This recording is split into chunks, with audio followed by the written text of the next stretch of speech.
Tre roser bløder i kvelden, du var mot drømslørt natt.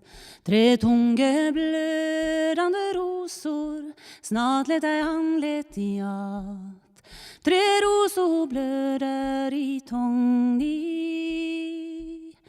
med duvande røde blad. Lev inn mot hjertet natti, liksom ei tunglynt ja. Et skjelvande ja over djupet, for snart litt blommen seg att. Nå dabbar ei dauvleg i dogge, og du var mot drømslød natt. Bløre med ungdomsaugo, over ein jomsåkeld. Tre ord blomar inn i tångni, skal blø ut sitt liv i kveld. Tre levande ord som bognar i tungjosken inn i meg, lavande vind over hjertet i djupet. Tre rosor, jeg elsker deg.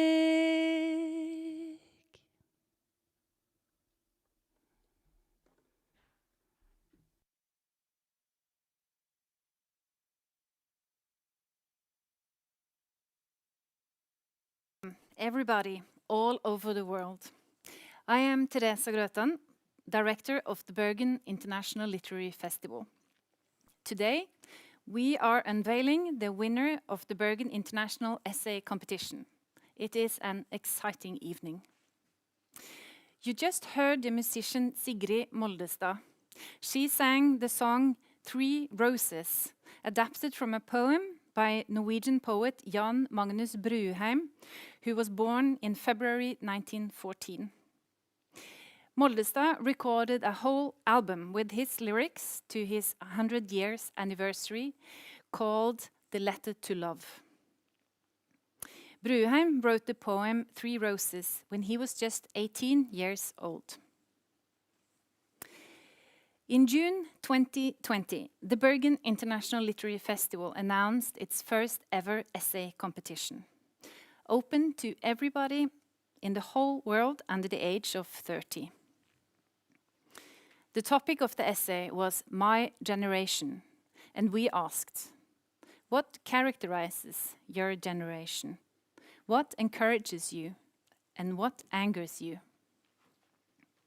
Entries came from 550 young people from 90 different nations. We were astonished over the response.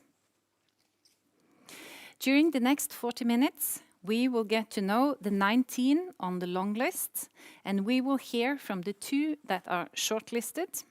They will read from the essays and will be interviewed live. And finally, you will meet the winner. First, you will now see a presentation of the 19 people on the long list. They are introduced by name and country.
Sandra Lillebø, you are an author, critic and commentator, and a member of the jury of the Bergen International Essay Competition. You will have the honor of introducing and interviewing the two shortlisted and the winner in a little while. But first, I would like to ask you a little bit about the jury work. The literary jury here is quite international. Could you tell us who are your fellow jurors? Yes, all jurors are member of the International Advisory Board of the Bergen International Literary Festival. So we all know each other from this work, and because all of the jurors actually have been to Bergen in different occasions, like the previous festivals. So there is Alisa Ganieva from Russia, author and critic. Daniel Medim, an American living in France, an editor and associate professor at the American University of Paris. Johnny Steinberg from South Africa and living in the UK.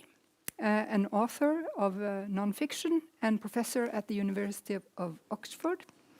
And finally, Ece Temel Kuran from Turkey, an author and a newspaper commentator. So it's we all have come from very different horizons. Yeah. And could you tell us what expectations did you have to this jury work? Well, it's since it's the first competition, it's I found it very hard to know really what to expect. I was very excited to see how many contributions there would come and from what horizons, from where would the young writers come from. I feared, my greatest fear was that we would have lots of contributions from Norway and Sweden and Denmark and the countries near Norway, which. But that didn't happen. No, it didn't turn out that way at all. But of course, well, we didn't. We'll talk about that later on. Yeah. But yeah, we didn't know where the authors came from when we were reading their texts. So. Yeah, exactly. Because that was my next question to you. We received all the entrants in the secretariat here at the festival. So then we gave them a number each and took out their name and their birth year and the country where they came from. So you actually only had a number, right? Yes. Yeah. And then how did you work? How did the jury work? Well, we received all the texts, and then each in our office all around the world, we were reading the text, and we were writing down our comments to all the texts. And then we met on Zoom to have a final discussion and to agree on the two runners-up and the winner. Yeah. Since we now talked about that the jurors are from different nations, different continents, I'm just curious, did that show in any way? Did you have any disagreements that you thought that, well, this is based on our different backgrounds, or how was that? It was very interesting because on some texts we would definitely agree that we all recognized the same qualities in the texts. But then there were other examples where something that I, as a Norwegian fiction writer, could find very interesting and original wouldn't necessarily be the same for a non-fiction writer for a different continent who is probably used to other topics and is used to other ways of using the language. So that was a challenge, and it was a very interesting experience from the perspective of literary. What is literary quality? How do you recognize the literary quality, even though, well, when you're used to different literary ideals and different ideas of what literature should be. But you did agree, and you did agree without much, You didn't end up arguing. No, it wasn't a big fight. No, anyway. it wasn't a big fight. Yeah. And we are going to announce the 3 people that the jury decided on being the 2 shortlisted and the winner. So, shall we start? Yes. Then I would like to first mention the first shortlisted in the jury in the essay competition, and that is Elijah Kome from Kenya. He was born in 1994. And Elijah says about his essay, "I come from a rural part of Kenya, where the opportunities for work and study are extremely limited, and where most people have little to occupy their time with. I want to capture the malaise which afflicts people in my generation in this place I call home. I reflect on our vulnerability in the face of the corrupt, powerful and older elite which has run the country for as long as it has existed." And would you like to read the jury comments on Elijah's essay? Thank you. This essay has a wonderful sense of detail, a sense of voice, and a personal experience that comes through very clearly. It is direct and raw and offers a fresh perspective.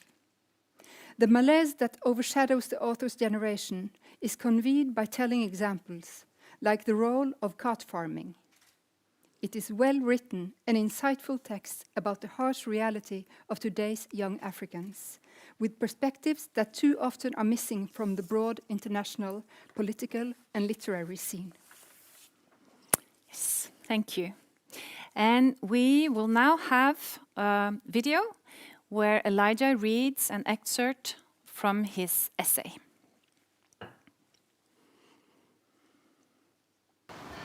I left for university when I was 19. The university was in the city, 6 or 7 hours away. There, I met more people like me, escapees from provincial villages. There was Stephen and Philomena, both raised outside Marsabit. There was Jacob, raised in Vanga. These others, who became my friends, were bookish and broke. In the city, we felt our lack of means more acutely than we had ever felt in the villages. Some of our classmates, not many, went to the cinema every Friday while we gathered around one laptop to watch Divergent and Three Idiots. They went to KFC and Pizza Inn for lunch while we pinched every coin to afford rice and beans at the shacks behind the hostels. The public university is a bog where idealism comes to die.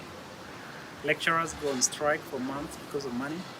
Students stone motorists and burn hotels because of money, and grades are revised and modified because of money. Those who thought knowledge and intellectual provocation are the core tenets of a university quickly learn that money rules here. In fact, money seems the university's only raison d'etre. Those who are sharp-witted and cynical enough learn to flatter and keep company with the city politicians who reward them with meager cash handouts. There's another group, small in number. Members of this group persist in their idealism. They organize volunteer drives to the city slums. They act as mentors to high school students in the surrounding locations. They organize charity events and art events. They go to the dean's office and protest unfair academic policies. They organize protests against laws banning cooking in the hostels. They protest police brutality against civilians. This minority is looked upon with admiration, even by the rest of us who have given in to cynicism. And that is why, when they're gunned down by government mercenaries, everyone is willing to risk being tear-gassed and clubbed for their sake.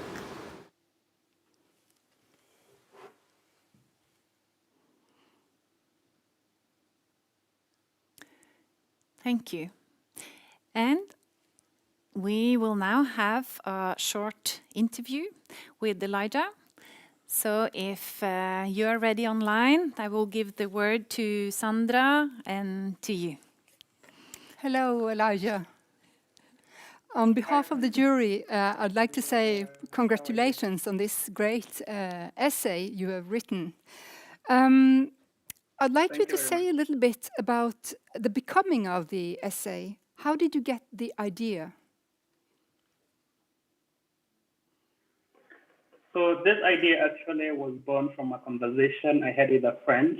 We were talking about job opportunities that this friend was applying for. She was not getting any interviews, even though she had graduated from university with distinction.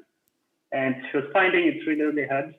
We were just talking about it, and it really got us going deeper into what are the issues we are having as young people in Kenya? What problems are we facing?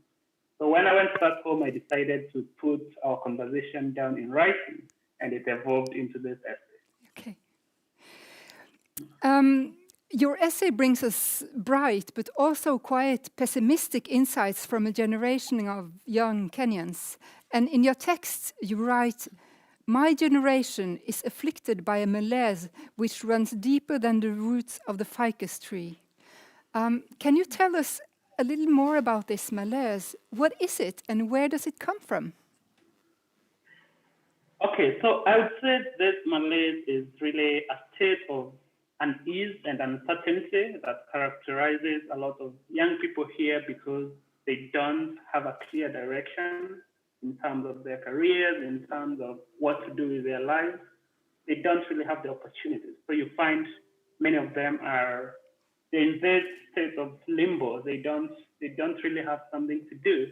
And many of them are frustrated, others have turned to crime, others are not really very hopeful. So I would say I chose the word malaise because I thought it really captured this absence of hope about the future, this desire for the future. You know, I feel many young people don't have that just because they lack opportunities. You write it's quite a main issue in your essay, this lack of opportunities. To stay in the village where one comes from is difficult, but leaving is often not much more easier, actually. I was wondering about your own personal experience. What kind of experience have brought these insights to you? So I would say it's a lot of personal experiences. I was born in a very remote part of the country where the infrastructure is really bad. I mean, schools are very poorly equipped. So it's a mix of a lot of personal experience and what I've observed from my friends. I've seen many of them graduate from universities, they don't get jobs. I've seen others leave the villages and go to the cities, but they come back after a few years. They haven't really earned anything or made anything of their life. So it's really a mix of my own personal experience and what I've seen from my friends and family members. Yes. Despite the pessimism of your essay, which your essay, I have to say, has in common with lots of the other essays we received, it is. I'd like you to say a few words about where there is to find hope today for your generation in Kenya and elsewhere in the world. Yes. So despite the pessimism of my essay, I would say there are actually a lot of young people doing really cool, really interesting things here in Kenya.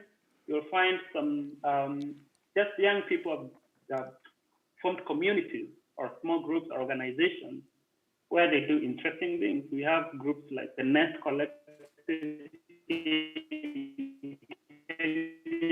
make films, rich music, being treated by young people each other. They don't rely on the government or anyone else, it's just themselves. I think that's why I see hope. Young people supporting each other. Thank you very much, Elijah. Congratulations again, and I definitely hope, I suppose that you will be writing a lot more in the future, and I'm sure we'll hear from you later on. Thank you very much. All right. Thank you.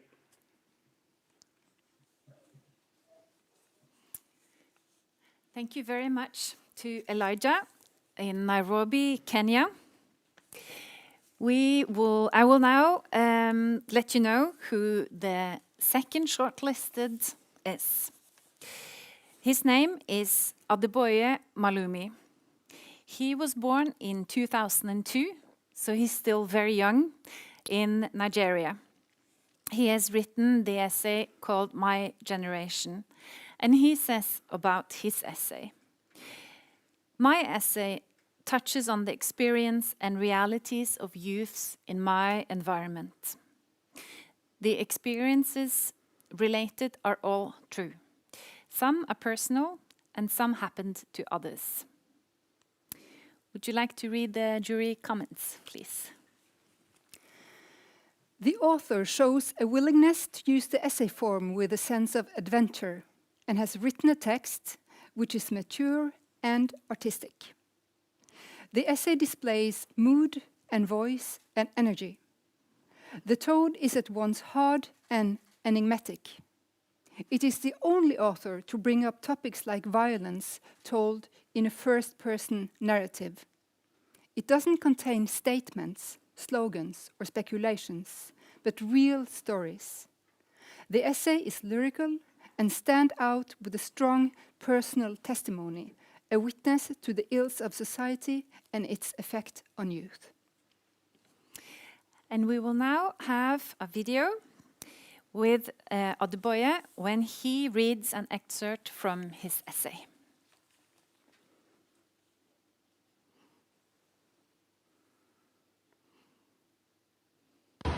Hello everyone, my name is Malumi Adeboye and I have been asked by the organizers of the Bergen International Essay Competition to read an extract from my essay that I have written for the competition.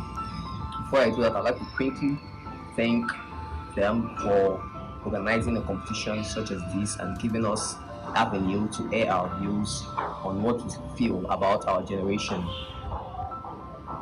Now I'll go to my essay. My generation. I was born barefoot on a jagged rock in a black land with black men. I was born in Nigeria. That's my country. Like the production of a film, each scene is influenced by the actors and setting as well. My movie is not any different or unique in any way, except that to see the face of each actor, we would have to go behind the scenes, where we will unfold and free, basking in the consciousness of life and existence. I am no baby or child or boy or man. I'm just a little voice crying in the wilderness. Prepare the way for the coming ones. Make a straight pathway for them. I am just a big voice crying to the outlands, telling of what we have seen, shouting our experience. I am only human. When I and the boys were born, mother bought us no diapers or wipes like the other kids from tomorrow. We were settled with loincloths that would be removed when sold, to be washed and worn again. We never slept in the rocking cots or stood in the walking trainers, so we had to crawl on fours till our feet were strong enough to walk us. And yes, we would fall, big, heavy falls. And yes, we would stand up with tears and we would walk again. That's what happened in that scene of my movie, and more, which you would learn of from others like me. That's what happened when I was brought into this life. When I and the boys were younger, we were bought no toys or action figures like the kids from yesterday. We had to settle for sticks and fingers, coming home each day with a bruise or two, wailing out loud to mother who would bathe and clean our wounds and send us out to bring in some more again. We had no tasty food or snacks or sweets, so we would go to Mr. Bello's store and buy some with our snatch and speed. His leather belt would smile at us and rub on our back and tell us that we did the right thing. Thank you all very much for this, and goodbye.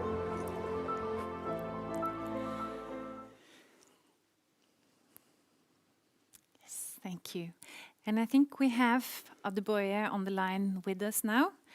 So welcome, Adeboye, and I will leave the word to Sandra to talk with you. Hello, Adeboye. Can you hear me? Yeah, I can hear you. On behalf of the jury, I'd like to say congratulations on this terrific essay you have written. Thank you very much, Ma. Your text is nearly as much a short story as an essay, really. And it made me wonder about your future ambitions in the literary field, which from the outside seems quite obvious. Would you like to write fiction or non-fiction? Well, Hi, I'm actually a writer. my name Actually, is I write Julia Martinčić, poetry, I write and I'm also dramas, going to I be write reading a small um, excerpt from my essay. fiction and non-fiction as well, This even is speculative part prose. 2. So I'm still trying myself in the waters and trying to see which fits 85, best for me, 60, to settle into. So 85 yeah, centimeters. that's so I I'm haven't 13 and picked I've just one learned that the I'm ideal measurements settled for a with model for by now. heart. So I still write almost Life is a everything. long road branching in 2 directions.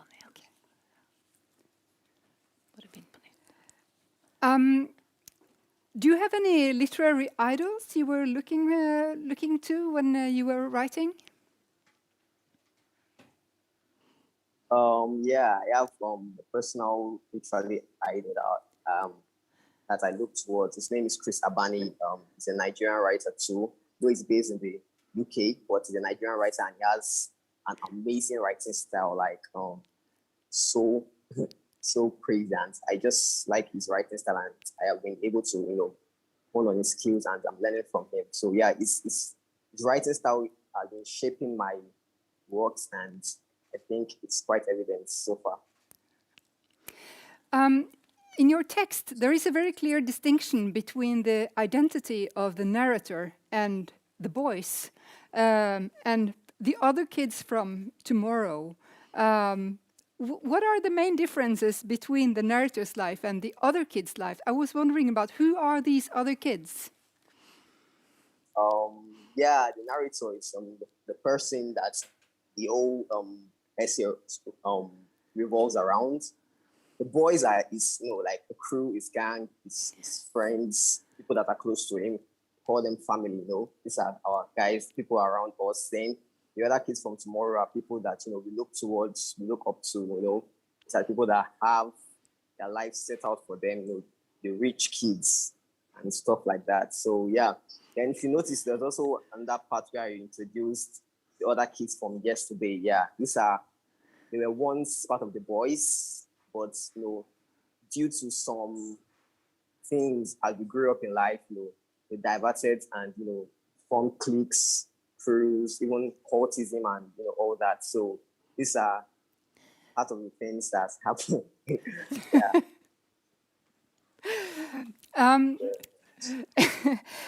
And I was wondering, finally, how did you get to hear about this essay competition?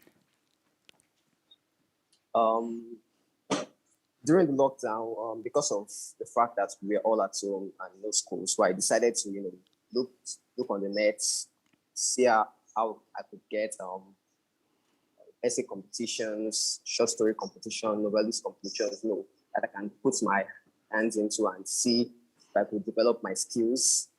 And yeah, that's how I stumbled across the LitFestBergen International Essay Competition, and I decided to try out for it, and I'm glad that it came out well. Yeah. Thank you very much, Adeboye, and I'm sure we'll hear a lot more from you later on, and maybe you'll visit us one day at the Bergen International Literary Festival. I'll be glad to do that one. Thank you very much. Congratulations again, and thank you very much. Yeah. Thank you.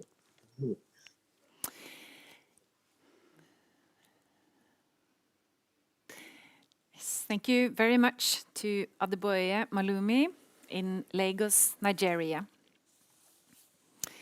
And now we have come to the announcement of the winner of the Bergen International Literary Festival.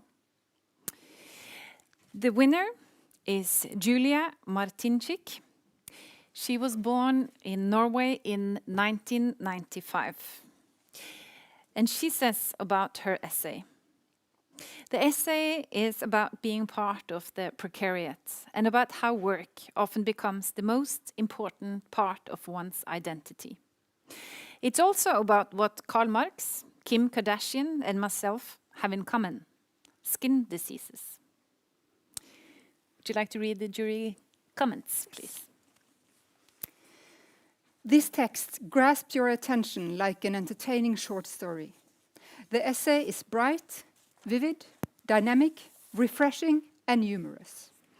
It is visual and sincere and moves seamlessly between the autobiographical to Marx and Kim Kardashian and back, showing why the political is personal and how the personal is ideological. Its political themes are very on the nose: sexual objectification and precarity in the job market. It portrays the topic of the essay competition, My Generation, through a particularly strong narrative rather than general ruminations, from description of body measurements to anecdotes about Mark's skin disease. Thank you. And we will now hear Julia read from her essay. Hi, my name is Julia Martincic, and I'm also going to be reading a small excerpt from my essay. This is part 2. 85, 60, 85 centimeters. I'm 13 and have just learned the ideal measurements for a model by heart. Life is a long road branching in 2 directions, to capitalize on the body or the brain. So I buy a pair of high-heeled shoes and start practicing. One leg in front of the other in the same staccato movement I see the girls on America's Next Top Model use. But my body changes. So quickly it's like I can see it happening in the mirror I'm catwalking towards. The glands in my breasts become tender.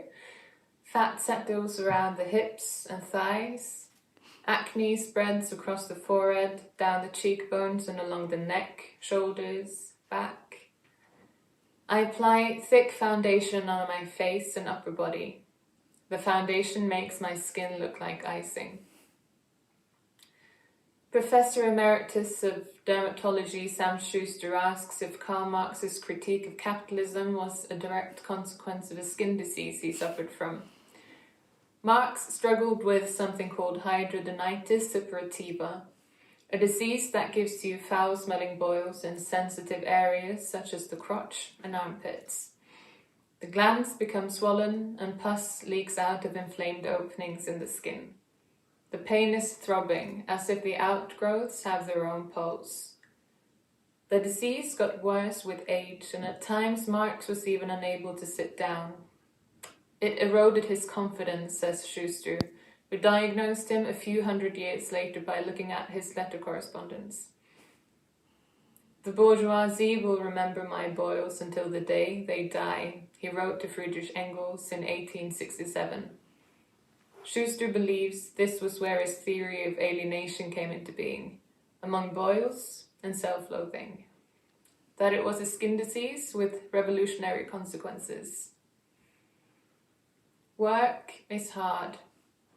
First, my smile begins to cramp, then the rest of my body.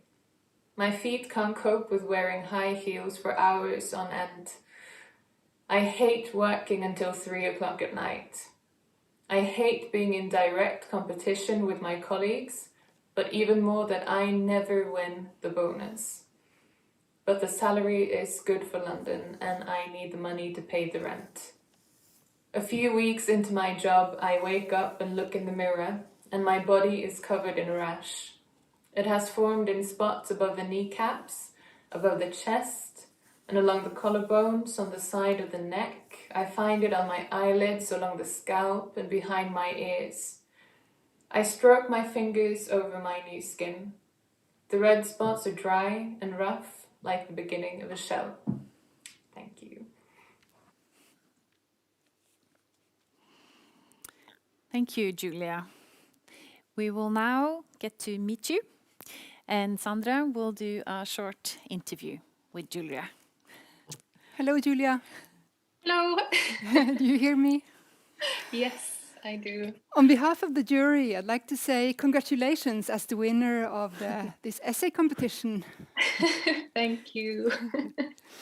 I know you got the news some days ago. How does it feel to be the winner amongst such an amount of fabulously written essays from all over the world? It feels slightly surreal, to be honest. Very strange. But I think I'm just going to try to enjoy the fact that I won this time. Yeah. Did you write this essay especially for the competition? I mean, how did the idea come to you? I did write it for this competition. I think the idea kind of came through conversations with friends and colleagues, like other people have talked about as well. And I think we've just, for the past few years, we've talked a lot about that strange feeling of being constantly evaluated that comes with being in a lot of temporary work, and a need to kind of distance ourselves and our identity from our job titles. And for me, that brought up a lot of strange memories from like childhood youth as well. I find that Skin is such a great title because skin is what separates us from the rest of the world, and at the same time, it's being the thing that reflects the image of ourselves to other people. And one of the things I appreciated very much in your essay, and I think that it was the same for the other jurors as well, is your way of articulating this personal history with philosophical and theoretical insights. And also detailed knowledge about Karl Marx I wasn't aware of anyway. So could you say a little bit about where you find your literary sources of inspiration? Yeah, this is a difficult one. Thank you, by the way. I think most of my inspiration comes from fiction. And authors like, for example, Agatha Christie, Hong Kong, authors like that really inspire me in terms of language itself and how to write.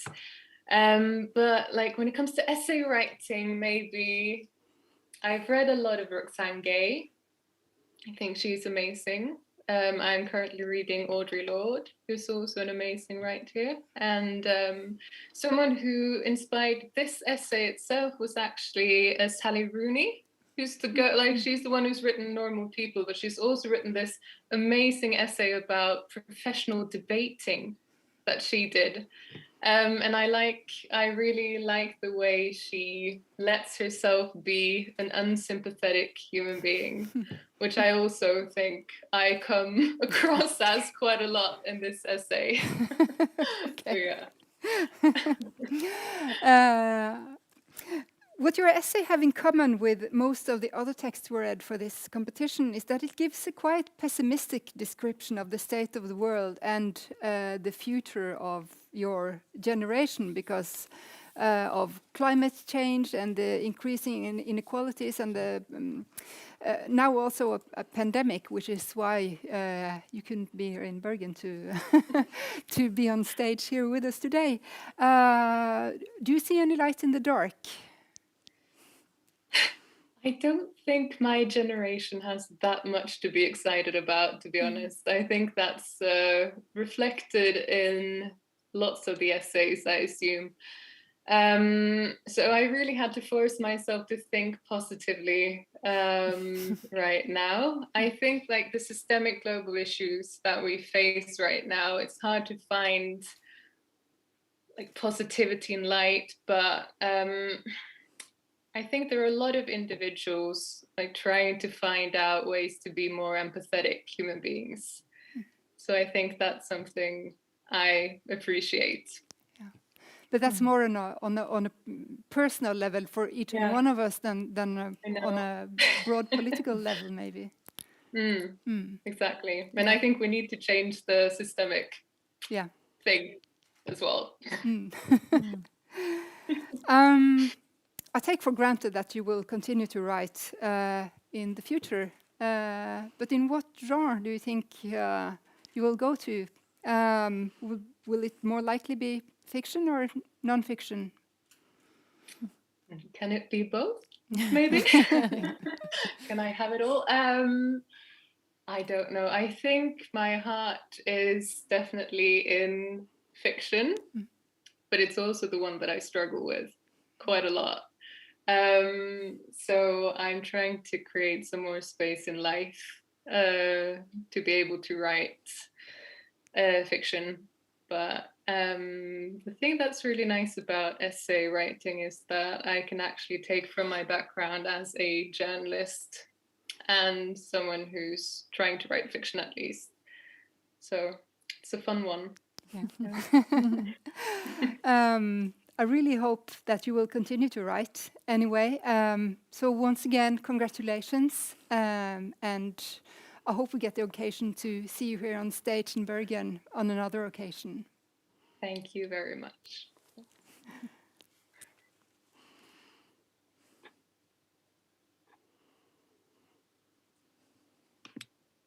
So, huge congratulations to Julia and to Elijah and to Adeboye. And I am going to show you the diplomas we have made for you. And your prize money is on its way. We are very, very proud of what you have done and that you have all been part of this competition. It has been such a joy to follow the development, and I feel so lucky and fortunate to be able to meet so many young people and to read their stories worldwide.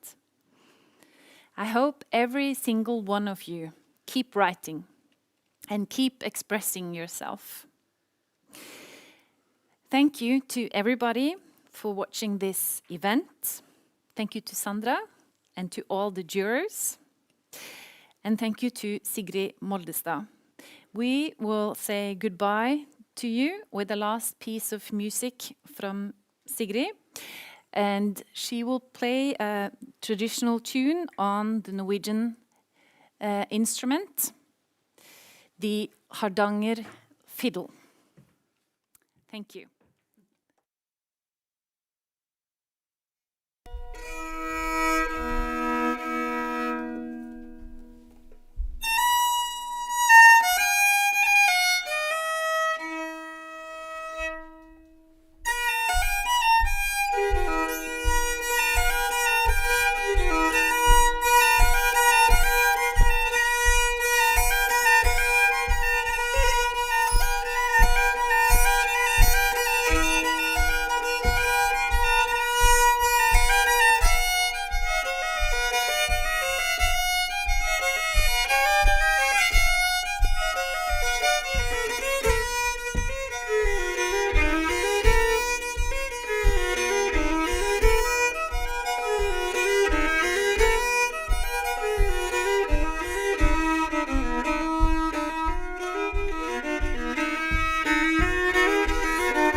Thank you.